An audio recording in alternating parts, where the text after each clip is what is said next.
bannange singa si Mukama singa tetulina ttaka lino. Ettaka lino tetwaligula lwakubanga tuli bagagga.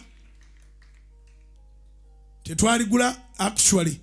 Twagula ettaka lino ffenna ndowooza abaali baliguze batono nnyo. Abagandi sente zaaligula nali nzirabyeko. Obukadde bubiri n'okusoba obwa $.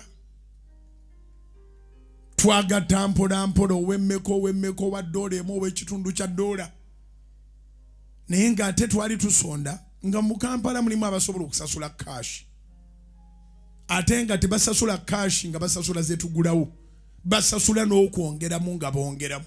Naye Katonda kyakuwadde oli ne bajja n'akipaaluusa ate tebakimuwa. Bannange ndabye Katonda. Ndabye Katonda. Eno rawundi gye ndimu ey'obulamu ngenda kuweereza Mukama naye buli gwe naasabanga naye anaafunanga kyayagala mu linnya lya Yesu. Buli lwe bukya ne mbalabako bwe nti kyamagero. I believe in miracles. Not because I read about them. Not because I saw people who got miracles, but because I am a miracle myself.